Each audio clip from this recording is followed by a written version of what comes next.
community to recover, be places of consolation and comfort for those who have conquered their addictions. The addictions did not conquer them. So tonight we have Dr. Kenneth Rogers, who is the head of psychiatry at Greenville Hospital System here in Greenville. Let's give him a hand. Thank you. Dr. Rogers, man, you can do better than that. He's coming in. It's a busy day. We also have Mr. Marcus Agustine. He is a resident here in Greenville, a native of Chicago, and he has formerly worked with United Ministries here in Greenville. And he also is a community leader and organizer. Let's give Mr. Agustine a hand. Thank you so much. Our third panelist will be here shortly. She lives right here in the community. That's Ms. Delaney. Scripture lesson for tonight, if you have your Bibles with you, turn with us to Psalm 51. And the scripture reading for tonight is going to come from Psalm 51, verses 1 through 5. You found it, say amen. I'll pass one to the panel here. I'll grab another. So just by a survey, to help us break the ice a little bit, how many of you have known somebody, by a show of hands, that has had a drug addiction? Okay, this is helping us break the ice with the doctor. Okay, how many of you have had someone in your family who has struggled with a drug addiction? All right. So it hits close to home with someone in our family. And I can raise two hands with that, but I've had uncles on both sides that have long-term drug addictions. It's a struggle to see our families struggling with not only that addiction, but also the other problems that come up in their lives as a result of dealing with the addiction. And so there was an article that was given to us that came from Narcotics Anonymous. So I'm just going to read the prologue to it, and then we're going to have our panel comment on different sections of the article. The opening paragraph says, in this story published in our little white book and added to the basic text, the second edition, a mother learns that she can come out of the paralyzing fear of addiction and turn her whole life around. She claims her seat as a woman in Narcotics Anonymous and hopes that one day more women will find recovery. And so the one section of the article that we wanted Dr. Rogers to comment on, she was talking about how this was also affecting her family. And in that comment, she says she went through years telling her children, I'm sorry, but this time it will be different. I'm sorry, but this time it will be different. What is she saying to us in that article, Dr. Rogers?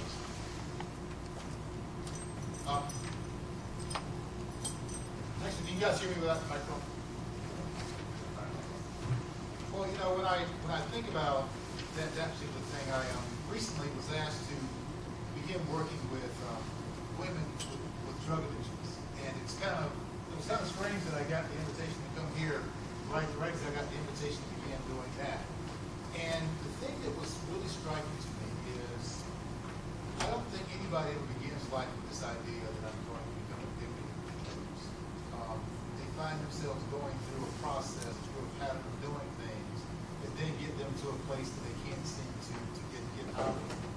And this past week I had a chance to actually spend about 2 hours with a group of women that were struggling with addiction. And almost to a person, the thing that they talked about was, I want to quit because my children are being affected by it. But each time I can't figure out how to stop. And so they go through periods of, a week, a month. And one lady I spoke with had been clean and sober for 6 years. And then a situation came up in her life where she found herself, again, using substances again. So when I was reading this particular part of it, the thing that jumped out at me was the struggle that we have, that dichotomy in life of I want to be a good person, I want to do the right things, I want to be there for my children. But on the other hand, I've got this thing that keeps pulling at me and tugging at me and just won't let go. It almost reminds me of, my parents always talk about having a monkey on your back when I was a kid. And for a lot of people, it feels like just having a monkey on your back that you just can't get rid of no matter how hard you try.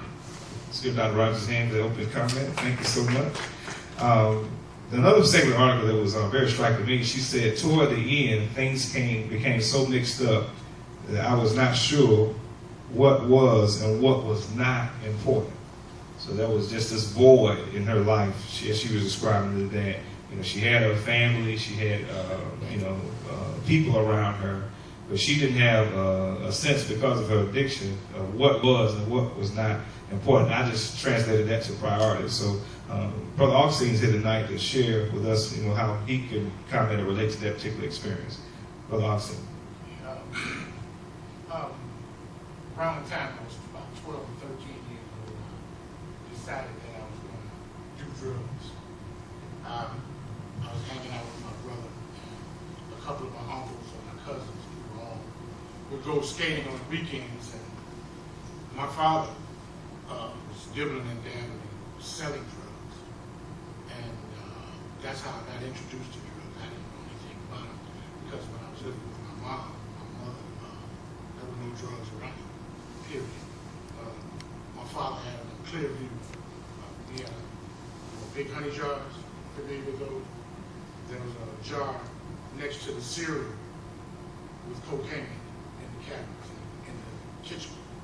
And that's how I got introduced to cocaine. I started stealing drugs from my father, who would go and get the whole bus high, going skating. Didn't know what damage it would do to me later on in life. It started out real slow, and I didn't think it would affect me. Then it got to the point where it affected every aspect of my life. I went on to do drugs for a period of almost 22 years. I became homeless for a period of off and on for about 18 years. I'm 50 years old now. I quit November 11th, 1997. I would never get high again, under no circumstance.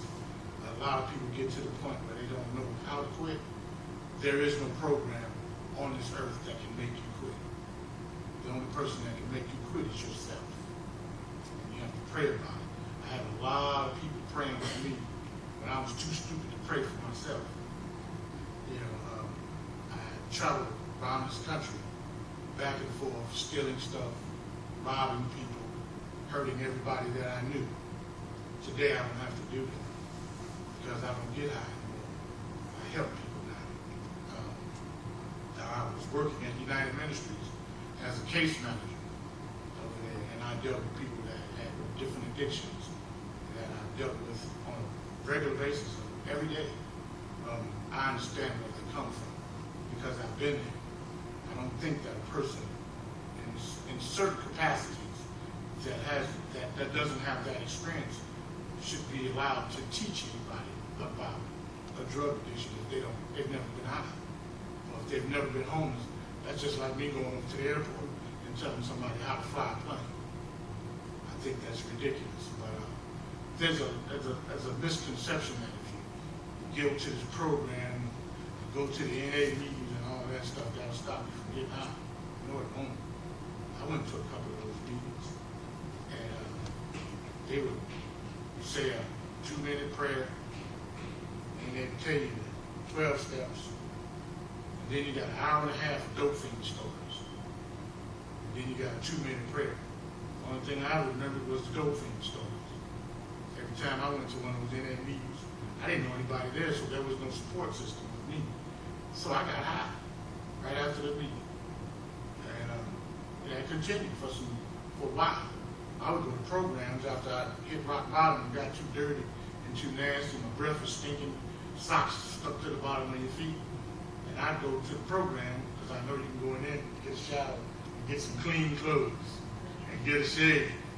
And somebody might take this lie and give me some money so I could get high again after I was ironing my shirt and stuff, using the stuff that my mother taught me when I was little, how to survive in this life. But I was still, again, too stupid to stop. But it took me a while, but I quit. I quit in one day. I haven't turned back since. Let's give Mr. Agustine a hand. That was good. Before I get back to Dr. Rogers, the one thing in this article that really stuck out to me, and most of my professional experience in dealing with persons dealing with addictions came when I was a chaplain intern at Metro State Women's Prison in Atlanta. That prison is now closed when I was in seminary. And many of the women that were in my counseling detail, they had some history of substance abuse. But this particular mother in this article said, I still get feelings of running away from home and maybe going back to the islands or Michigan. I have been living in the same place for almost 4 years, and I think that's a record for me. She said she has been living in the same place for almost 4 years. She said that was a record for her. So she was in a place where she actually had shelter, but that place that was a shelter didn't feel like home to her. And so could you comment on that a little bit, Doctor? How some persons may actually have a place to shelter, but it still doesn't feel like home. They still have a tugging or pulling of one desire to run away, dealing with their addiction. How many of you have lived in the same place for 5 years? How many people have stayed in the same place for 10 years? 15 years or more? 20 years. All right. So what does it feel like to be in the same place for 20 years? There's a sense of stability, a sense that I'm going to walk out my front door and I'm going to know what life looks like, and this sense that life is going to, in some ways, be the same. I can remember when my parents died in 1991, and my sister inherited the house, and she decided to rent it out. And then they decided to change the phone number. Now, I was at the time about 35 years old. And I can remember how much it freaked me out that I wouldn't want to have the same phone number that I had as a child. Now, that seems like a really odd, strange kind of thing, but it's that sense of stability one has in life. I look at children all the time as they grow up, and it relates to this story because you think about how many times people move from one place to another, especially as a child. And I often have seen kids that literally, young man today, that have been in 8 schools in 6 years. So if you imagine having a life where you're constantly on the move and not knowing where you're going to be from one point to the next, it adds that sense of stability in your life where you almost get the sense that I'm supposed to keep moving to somewhere else. Now I think the way that relates to addiction is when you look at life and you think about how you began getting into things and how you began out of things. The story actually struck me because it was when you left the stability of Mom's house that things started going downhill. So a lot of times one of the things we have to do is get people in the same place around supported people for long enough that they can begin to get their heads clear. Because a lot of times with addiction, the thing that happens is you don't think straight for periods of time. And you watch it over and over and over again. So when I heard that particular piece, that's what I thought. This next part of our discussion is going to really kind of open up to particularly our community as it affects not only Greenville, but particularly our community here in Greenville, Spartanburg. What we have discovered is that certain communities are labeled with the stigma of being drug culture communities, and when we do that here, people are typically thinking about any version of a cocaine type drug or crack. When the article opened up, she said she thought that an addict was a person who was using hard drugs, someone who was on the streets or in jail. And so anyone here in the audience have any comments about that? That her particular she had this particular lady in the article, she had to have some painkiller drugs when she gave birth to a child. And when, I don't know the name of some of them, Dr. You maybe can help me refresh my memory, which, tramadol. And she got addicted to that when she had that particular drug prescribed to her, but she was giving birth to a child. And then she kept craving that prescription well after she had her child. And so she found a pharmacist that was, dealing to her under the table, that was continuously prescribing this drug to her illegally. And so, that kind of changes the whole perception of what we think of in terms of an addict. We think of an addict as a disheveled person that's down in their luck, that's roaming the streets late at night, craving their next fix, when an addict could be somebody that's sitting right next to us in the movie theater or in standing in line with us in the grocery store. So anybody have any comments about that? Why do we tend to think a drug addict as somebody that's addicted to crack cocaine? Why is that?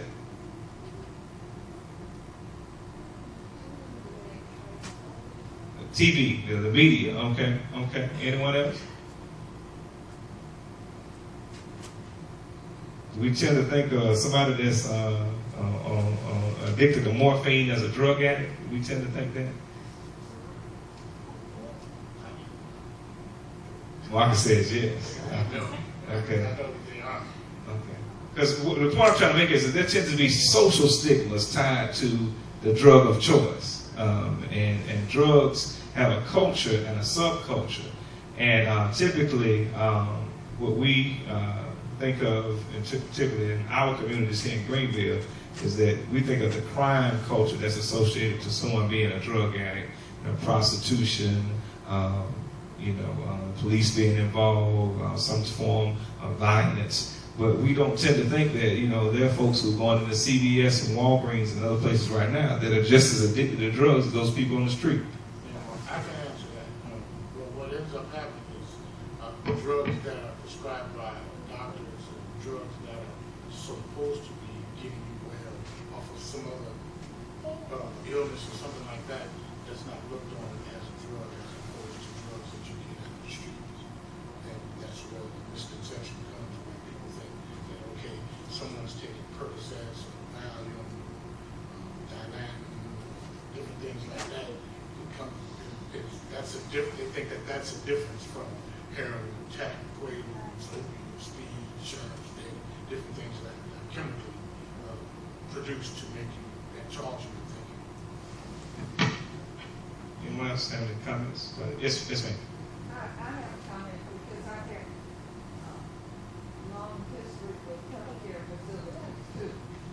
Starting as a teenager, I worked at Greenville Hospital System, and quite a number of women in particular would have to spend quite a few weeks on the ninth floor at Greenville Old General Hospital. And most of us who worked in the dietary department knew that they were family names that individuals pretty much ran the city. Doctors sometimes influence how many drugs are being distributed. I don't mind saying and standing in the church that the healthcare business is a business. Repeat customers and patients is a part of that pattern. And individuals have to know their own body situation and condition to refute aggressive behavior in terms of trying to steer people to certain types of drugs, mood-altering drugs. And I think that is one of the things that most people don't want to really face. If the doctor says, I need this, I need this.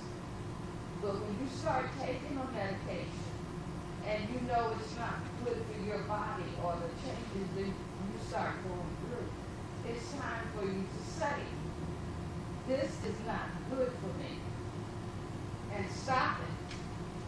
Some medicines are just not good for you, even though it might make you feel better for a while. When it comes to the mood-altering kind of drugs, be very careful. That's all I say. Well, let me give a comment on that. Uh-huh. Well, the problem with that is there's no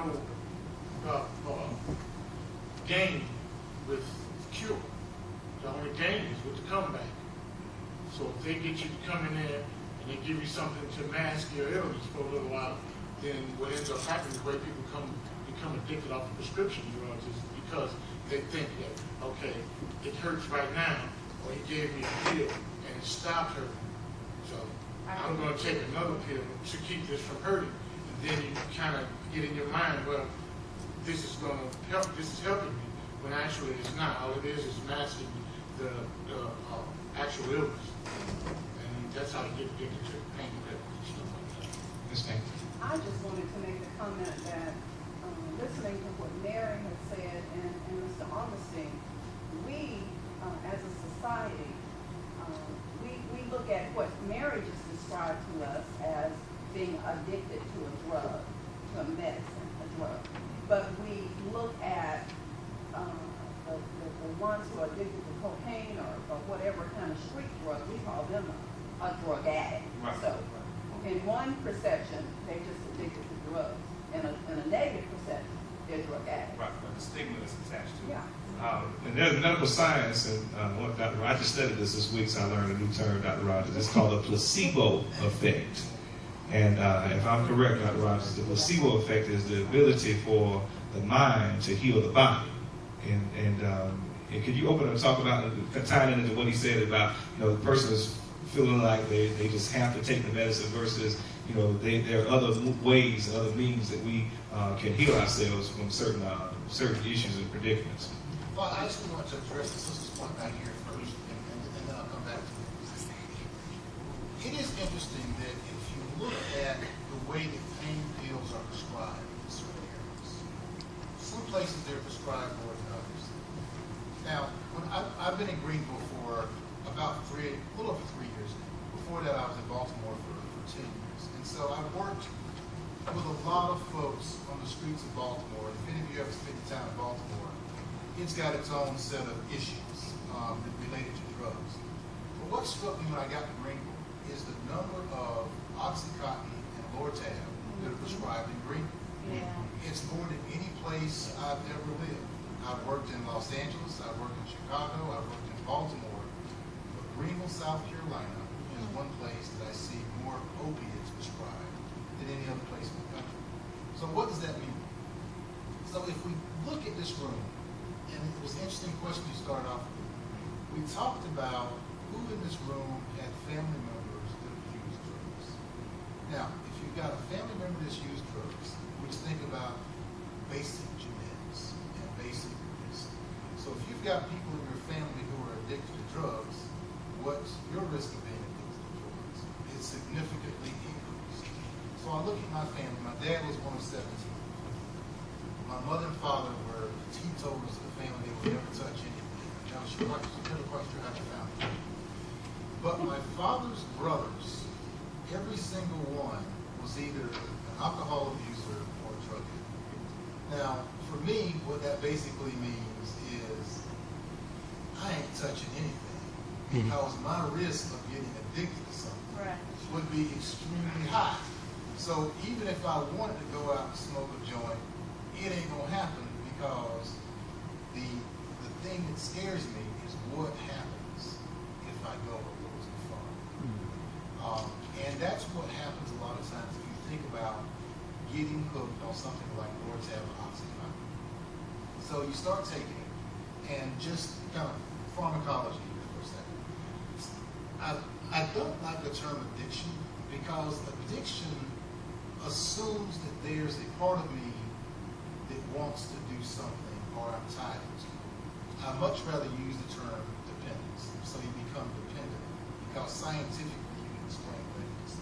So your body has receptors. So your receptor's sitting there and this drug comes and affects this receptor. So that happens if you've got aspirin, there's certain receptors in your body, pain receptors that it affects. Now opiates and other drugs also affect receptors. So the first time you try something, this receptor goes, wow, this gives me a good feeling. So if I try it again, it's probably going to give me the good feeling again. And so you try it a second time, but each time the receptor says, no, it didn't feel like the first time. I need more and more and more and more to get that same effect. Now, if you think about going to a doctor that gives you something like Lortab, Oxycontin, for pain, I think it's a good thing, but once you get past a few days, that receptor starts saying, gee, I'm going to get rid of the pain, but you need to take just a little bit more. And that's where your dependence starts to begin to get forward. And so one of the things I always tell people is, if you are taking a pain pill, never take a pain pill for more than a moment. And that's the outside end of things. A month of it is gone. But what I really encourage people to do is if you can get past it a week, do it. Because what often happens is doctors tend not to think in addiction mode sometimes. They just write prescriptions. I had a tooth pulled last year, and this doctor actually wrote me a 60-day supply of Lortab. And I'm sitting there going, and I actually asked him, why in the world are you writing me a 60-day supply of addictive medicine that I shouldn't take more than 5 days, even if I took it? So immediately I handed the prescription back to him and said, thanks, but no thanks, I'll survive with my Tylenol. And that's what we've really got to get people into, is that mindset of falling into prescription drug use without realizing it. Because sometimes docs do things without thinking about it. And other times, I'm going to be resistant back here. Sometimes they do things that I think are intentional in certain communities that they just don't care sometimes. Right. If you come to my office and I give you what you need, you don't come back again. You kickbacks, write a certain number of prescriptions per month. Now, we want to transition into now, and Ms. Kathy's time is perfect. We want to talk about, us as a community of church and a faith community being able to be of help to people recover. So, Ms. Kathy, you could kind of comment on what you think as part of being a part of this community, living here. What can churches do to kind of help a person to be dealing with any kind of dependency, whether it be prescription or the stigma of street drugs? What can churches do to be more sensitive and relevant to people who are struggling with any kind of dependency?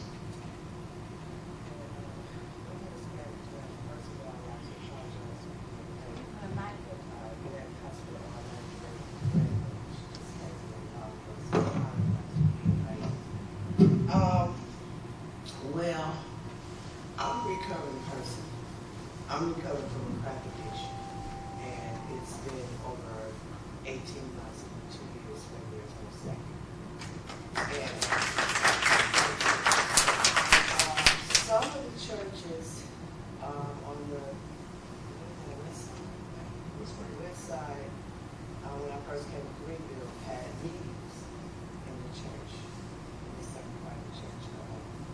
I think that in community churches, they should have something to offer as far as it could be drug addiction or physical abuse of women, teenage pregnancy, a lot of things. They need somewhere to go. I think that if there's a place to go, they might not be too willing at first.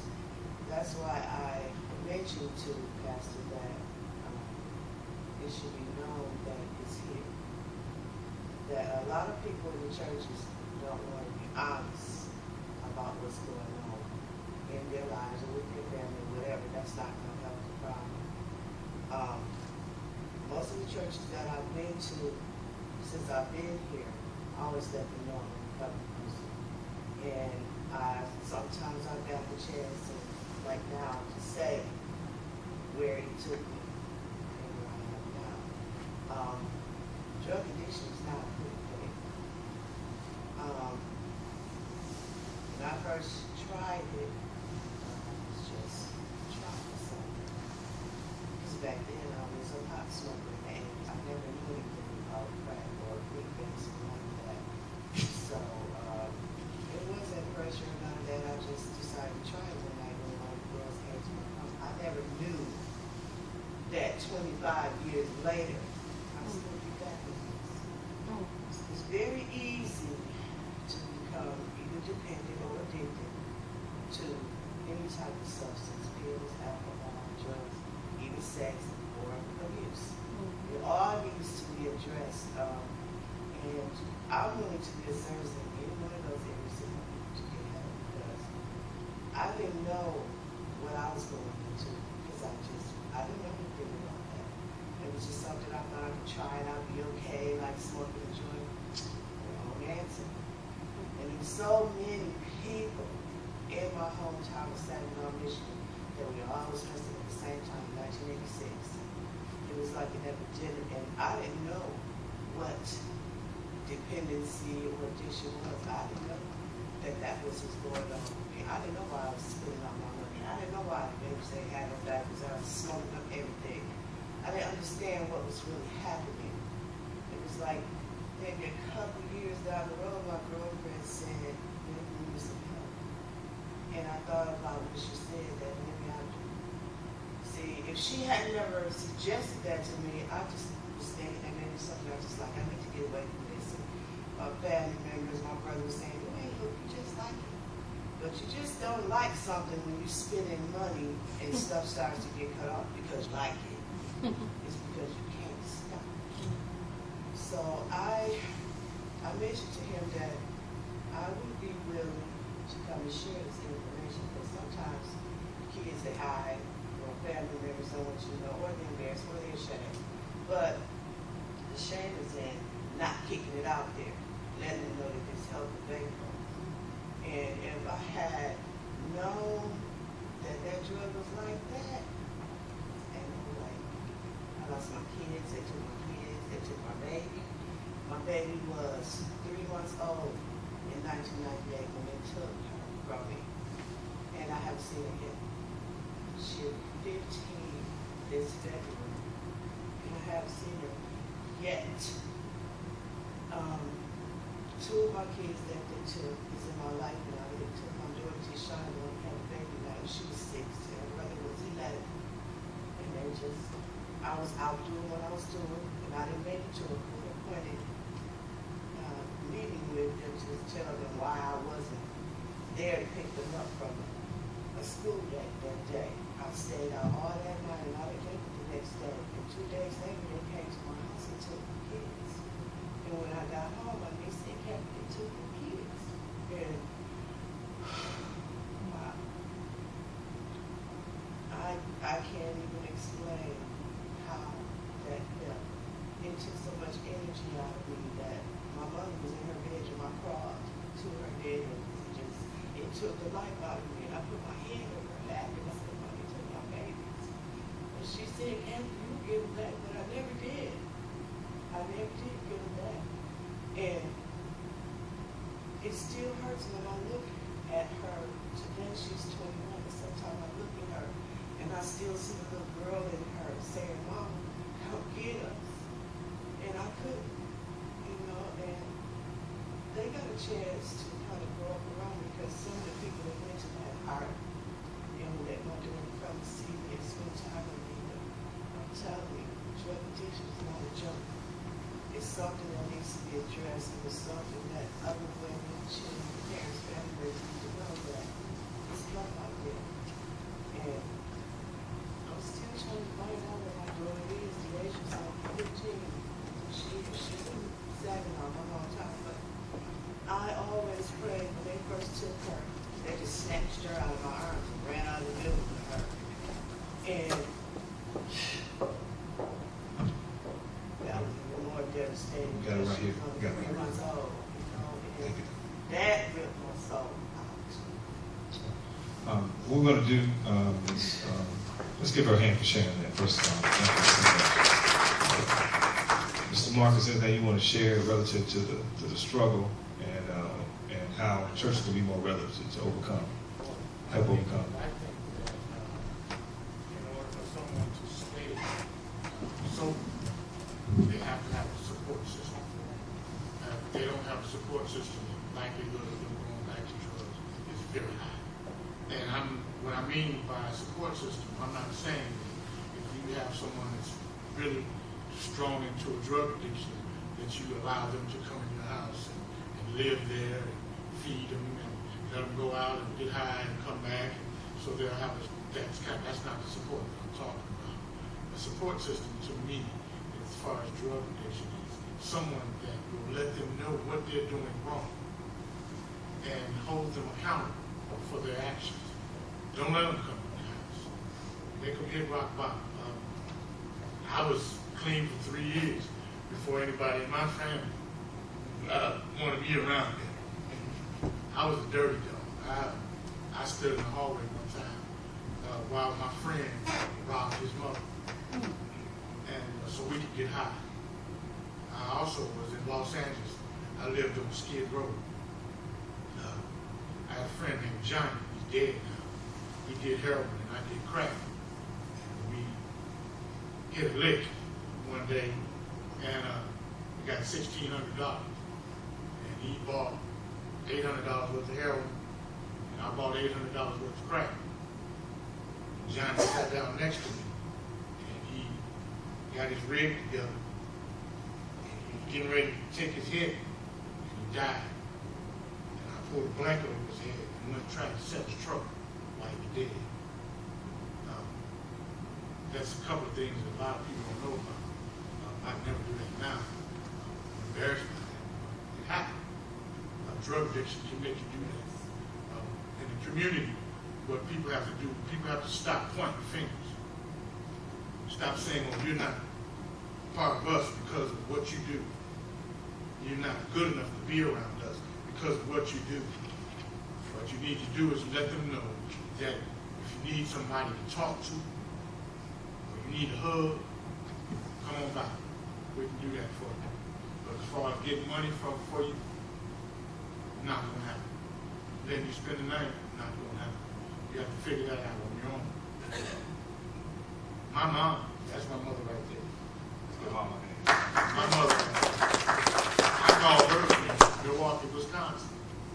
I had been clean 3 years. She didn't know I was clean. And I said, Mom, I don't have anywhere to live. I need somewhere to stay. Can I come to your house? She said, no. She said, no. And I was at the bus station with a ticket to come to South Carolina. And I was like, oh my God, she didn't just say no. I've been clean 3 years. What is she saying to me? And just so happened, my younger brother, he had an apartment. And my younger brother told me, go ahead, get on the bus. Come on, you can sleep on my couch. And I told him, I said, man, as soon as I get there, I'm going to get me a job. I got off the bus, what I have on? A pair of pants and a t-shirt. And a bag about this big. I had some blue Nikes in there. Some Levi jeans with a hole in the back of a yellow t-shirt from a job that I continuously got fired from. You know, I was getting fired from this job to that job to that job because I kept lying to myself about who I was. Until I realized actually who I was when I finally got myself together. And I decided to go ahead, go to school, do things that everybody else had already been doing. And I started to catch up. I'm caught up now. All right. Let's give God a hand for all these words of wisdom. Dr. Robinson, we'll give you a final comment as we transition to any questions to answer in terms of what things you see as a health professional, what more churches can do to accommodate this issue on a more relevant level. I think that we're deluding ourselves to believe that drug addiction doesn't exist in the church. Because I think about the number of people I know that are hooked on drugs now. They're all people out of the church. When I was a kid, I was one of those kids that was in church all the time. My parents believed that you should be there Sunday morning, you should be there Sunday night, you should be there Wednesday prayer meeting, you should be there Friday for choir rehearsal, and Saturday for whatever was going on. But even with all that, I think about the number of cousins and friends, even going through that time period, that got hooked on stuff. And as you were talking, I thought about one of my best cousins. Grew up in the church, great musician, did wonderful things, got to high school, graduated with honors, went off to college, and in college, still involved in church, working with his choir, his local church. Somebody offered him a little crack one day. And this is a kid, again, who was involved in everything. And from that moment on, life started spiraling down from just that one year. And within 5 years, this guy had a murder charge, was in prison, was pretty much homeless for about a year before that, and just spiraled downhill from there. My other buddy that I was with, same time frame, we were down in Columbia. This is the pastor's son. We were down in Columbia. My wife's purse got stolen in the car. We got called from a homeless shelter. This guy said, I found the purse. My wife went and picked it up. I said, did you give the guy any money? She said, no, he didn't give me anything. I said, at least you should give him a few dollars for giving the purse back. So she's like, I ain't going back. So I went, give the guy a few dollars. Walked in.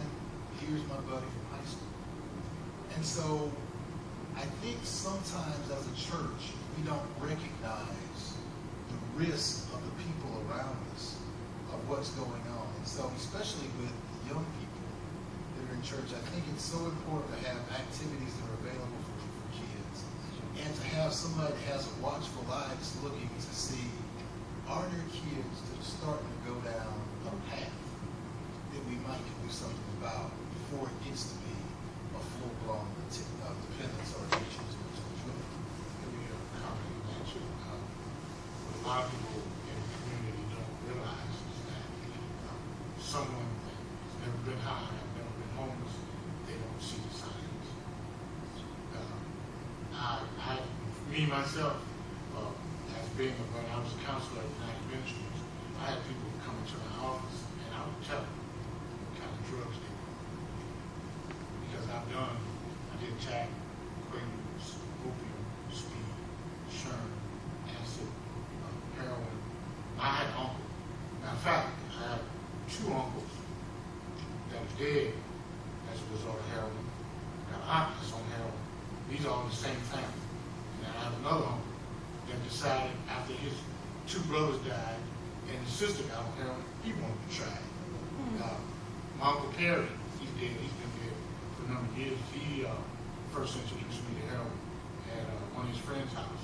I was following him through the neighborhood, trying to hang out with the older kids, and he shot me in with some heroin in the closet at one of his friend's house. I was 14, 13, something like that.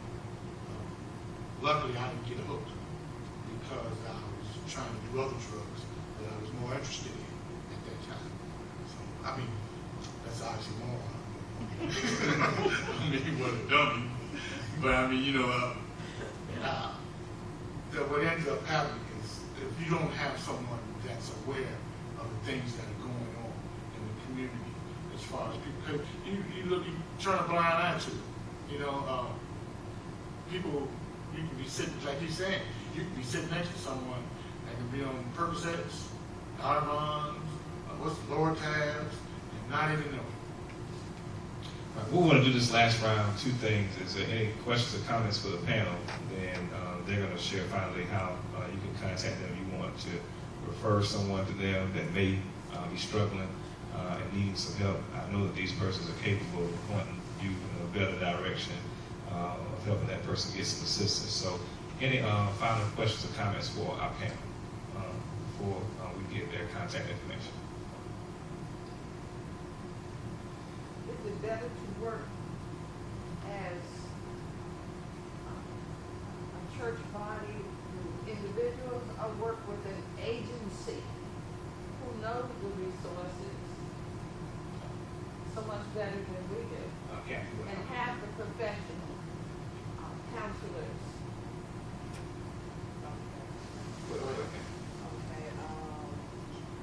Anybody can point you to the resources, but you still need that person to go through to. I mean, there's a lot of stuff in the phone, but it's nothing like a person that's been there. We're not trying. I'm not trying to heal nobody. I'm not trying to tell them what they should do or counsel them. But I can't point them in the right directions. The things that help me in the agencies or whatever, but it still helps that it's somebody that's been there. But if there's nobody around that's been there, yeah, you can get information. There's a lot of resources that I know about because when I got here, that's where I went to centers, treatment centers and stuff like that. So one connects really with the other. What I'm suggesting from a pastor and community leader standpoint is that both and are good. It's not an either or. As Marcus has shared, just simply getting involved in a program is sort of one-dimensional, and it doesn't really actually treat the issue. What tends to happen with people when there's a void in their life, they look to replace it with some type of other dependency. And so when people are missing something in terms of their community, their sense of belonging, that relationship with others that are caring for them, they're looking for something to replace that.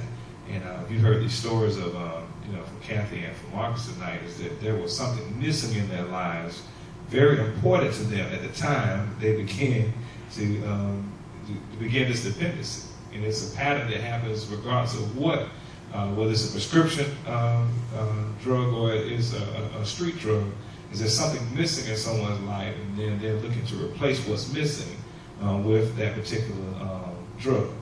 And so if someone wants to contact Kathy Delaney, how do they reach you, Ms. Kathy?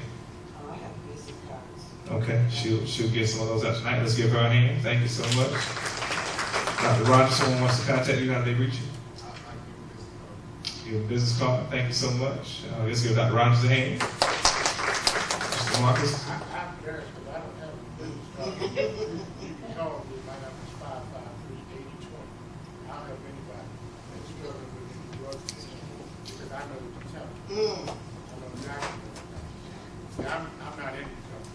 I'm recovered. I don't believe in 10 years not on drugs but still recovered. Michael Jordan is not recovered basketball. He's retired. I'm retired. Let's give Mr. Marcus Agustine a hand. 553-8020. Yes, ma'am.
The void that was missing was my mother. She taught me how to wash clothes. She taught me how to iron. She taught me how to cook. She taught me how to talk, how to sit, this, that. And when that was gone, I was lost. My father didn't know. My father's I never had a birthday party with him. My father played basketball. I could play basketball. He had a scholarship to go to college for basketball. Didn't go. Never took me to a basketball game. Never been to a football game, baseball game, none of it. And I grew up in Chicago where there were all those sports facilities all around Chicago. I had a relative that worked at Wrigley Field where the Cubs played. Never been there. So that's what happened with me. I realized what happened later on in life, but a lot of people don't realize too, once you become addicted to any type of mind-altering substance, it affects the rest of your life continuously. I'm bitter about a lot of things. I have a hell of a sense of humor. I can make anybody in this room laugh continuously all day long, but I'm still mad because I missed a lot of life as a result of drugs and as a result of other people's decisions that affected my life. That's why I said that if anybody has any relatives or friends or someone they know that are abusing drugs, I'll talk to them. I'll talk to them and I'll tell them exactly what they need to do because the consequences are the same. The only thing that changes is the location. Let's give all our panelists a hand. Great job. This scripture that I can close with, if you look at verse 6 of that same 51st Psalm, one thing that we have touched on several times, I want to make sure that we leave here with this thought. He says, you desire truth in the inward being. Therefore, teach me wisdom in my secret heart. I think one thing that we need to do as a community, and Dr. Rogers said this very well, is that we need to have the courage to be honest with people about what struggles we have and what issues we have, so that we don't continue to bury these things so deep that we pretend that they're not there. The Bible says that the truth will make you free. And if we ignore this problem as if it's not there in our communities, the deterioration will continue to increase. And so we're going to continue to do things like this. Did y'all enjoy this tonight? All right, let's give yourselves a hand for being here. We're going to stand. We're going to have my wife, Sister Boyce, have our panel stand at the door, and you're going to greet them as they head to the fellowship hall. Let's give our panel a hand as they stand, and hold hand of Sister Boyce as they see you coming out. Let us stand, and we're going to close out in prayer. Yes, ma'am. I like to say that my parents had nothing to do with this. I was raised in a two-parent home, and everything was really to church and all that. Because a lot of times, most of the meetings, wherever I go, that has something to do with the kids, but mine did. So I just didn't want nobody to get it. My parents had nothing to do with that. That was my decision. But they didn't know. Let us pray. God, we thank you for this opportunity. Help us to have the courage to be honest with ourselves and also with each other as we strive to be a better community, help our community recover from whatever challenges they may have, they may face. We know that you can make us free by being truthful with ourselves and each other. Encourage us to continue to be open and loving to those who are struggling with any type of addiction or dependency. To let them know that this is a place where they can come to be healed and recovered by a relationship with you. Help us to understand each other better as we continue to know you better, and give us peace as we leave this place. Bless the food we're about to receive and nourish our bodies. Bless the hands prepared this day. And then we pray that the song say amen. Amen. Give our panel a hand one more time. Thank you so much. If you can just walk straight out this way, follow Sister Boyce. She'll lead you to our fellowship hall.